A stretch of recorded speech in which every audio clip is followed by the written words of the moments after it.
Okay, welcome everyone to another one of our impromptu chats with the VSA migration agents.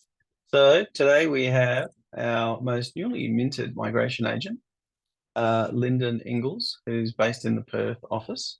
No coincidence that the surname's the same. So Lyndon's been with the company.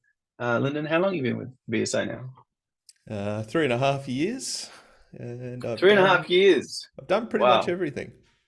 Bit of Yeah, have marketing, you bit of started off accounts, in accounting? Is that marketing, right? and then I Started off covered marketing? the accounts for almost a year, and then Yes. started with the immigration admin, and that's when I thought it might be a good idea to do the capstone and the degree and get my registration, which was, Yeah, yeah, not too bad actually. congratulations, you got through all of it. And so you got your number this year, and so it's a 2022 number. Yep, finished everything October last year, and then Yep. the Marn came through, I believe it was 10th of January. Mm, It was good to get. congratulations. Yeah. Fantastic. Okay. So what's the so this year you've been operating as a migration agent, whereas previously you were doing immigration assistance for the RMAs. So what do you think is the main been the main difference for you?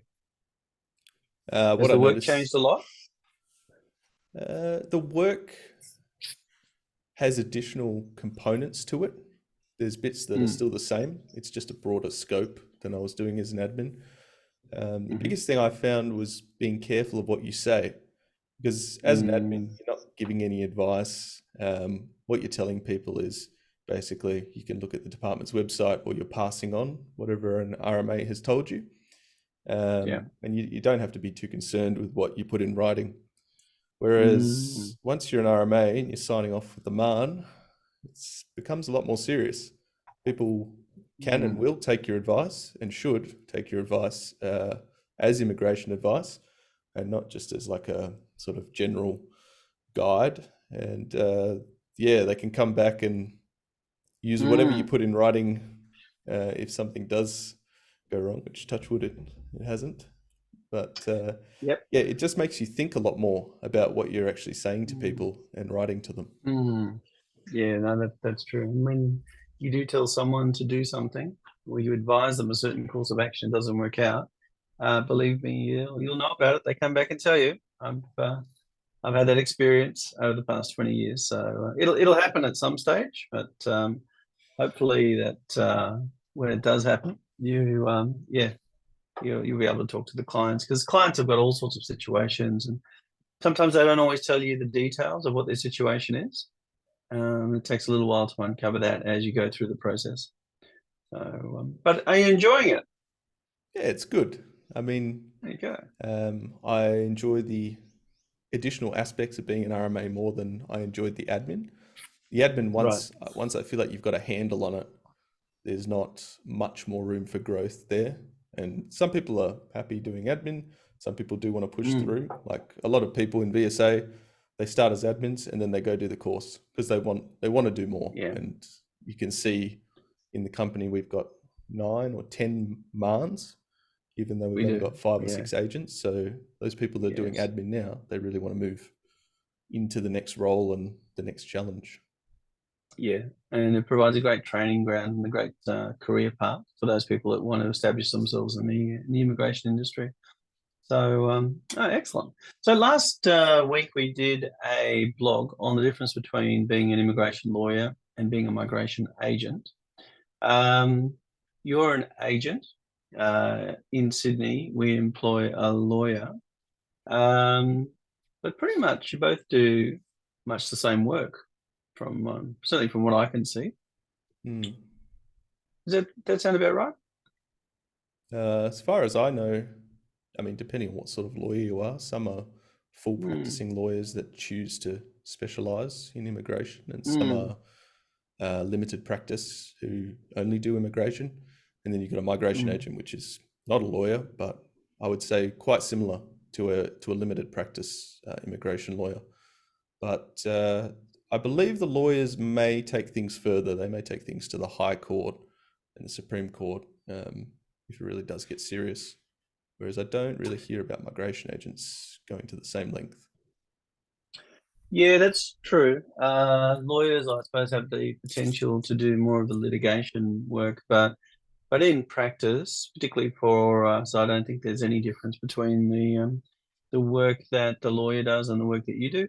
You're dealing with the corporates, you're dealing with HR teams in the corporates, advising on immigration applications, temporary and permanent. And I don't think, but at the AAT, the rules are the same for a lawyer and for a migration agent.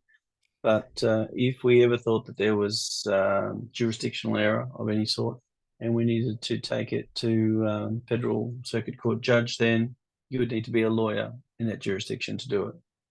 So that's probably the only real difference. And from what I've seen, when if you do need to go down that path, you tend to involve a barrister in any case, an accredited immigration barrister who's got some background, because they will argue the case in the federal court.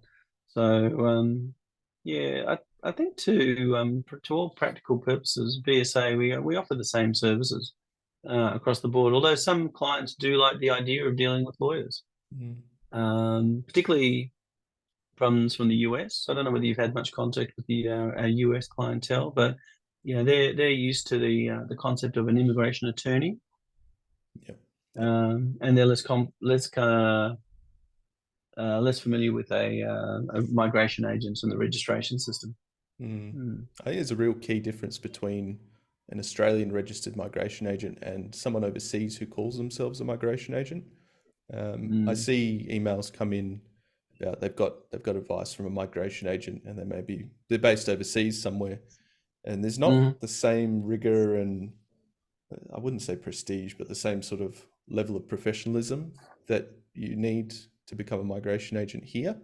And definitely comparing my experience over the last 2 years getting the certificate and practicing versus people who maybe did it 10 years ago or even earlier, where 20 years ago. It was a lot easier and a lot quicker. Oh, so much easier. So much easier. Yeah. Ridiculously easy.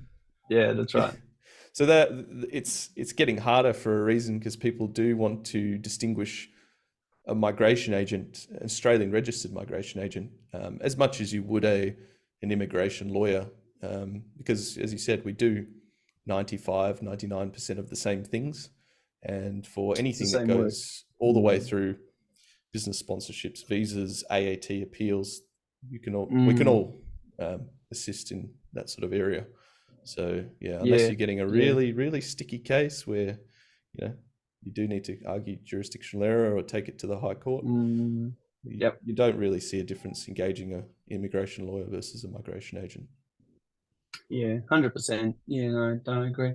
I'd have to say that you and the other team members who recently acquired MAR numbers, you all are much more familiar with the legislation than us, shall we say, older practitioners, if you like, because you're more familiar with it. You've just gone through the exams, you've had to study it, whereas the migration agents have got more experience, but they only come to the legislation as they need to with a client case if something pops up, whereas you and all of the migration agents in your cohort, you've had to study all of the legislation as a matter of getting through your course. So you're far more familiar with the legislation than a lot of the colleagues that you're working with. Yes and no. I mean, from what I've seen, there's no real replacement for experience. Even myself, once I've done something, I feel 10 times more confident doing it again. And I still work a lot underneath the seniors who may have done less of the legislation, but you ask them a specific question about a guy that's stuck offshore on an oil rig, what can he do and what sort of visa can he get? To take me ages to find that specific situation if there is any information about it, but they may have dealt with it 3, 4, 5 times before. Yep, it's like taking your car to the mechanic who specializes in that sort of car. he heard that ping before. He knows exactly what's wrong with the engine. Yep, and you pay for his experience because That's if it. you want to find the ping yourself, it's going to take you a long time. Yeah, no, 100%. Okay, so what's your number one tip for anyone who is a newly minted migration agent? What's the number one tip that you would give them as they kick off their career? Uh, Use the resources around you. There's so much. I mean, within BSA, there's so much experience that's been absolutely invaluable while I've been, Mm, using my own MAN. And I found doing the admin before becoming an agent, so working within the mm, industry before getting the MAN, was absolutely the best thing you could do. mm, Because it helps your organization, helps you understand the actual, not the visa process, but the process, the admin process, and the way you handle documents, and helps you be organized. And you can mm, also learn from different styles. So I've worked underneath as an admin, I think 4 different agents, and mm, they all had different systems, different structures, and I think I've pulled in the bits that I've liked from each of them and turned that into my own file management, case management system. Because mm. everyone works a little bit differently, but Yep. seeing the different perspectives. Some people super fast, efficient, maybe Mm. less organized, but they get things done very quickly, Big versus time. very methodical, very organized, very easy to see where you've been and what you've done. And I think there's a good balance to be seen there. Whereas if you learn from one person, you probably end up copying exactly what they do, Mm. at least in the first few years until you gain some experience.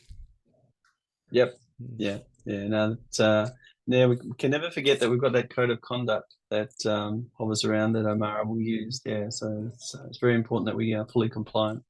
Absolutely. Excellent. All right. All right. Well, just thank you for your time. And that's it for this episode.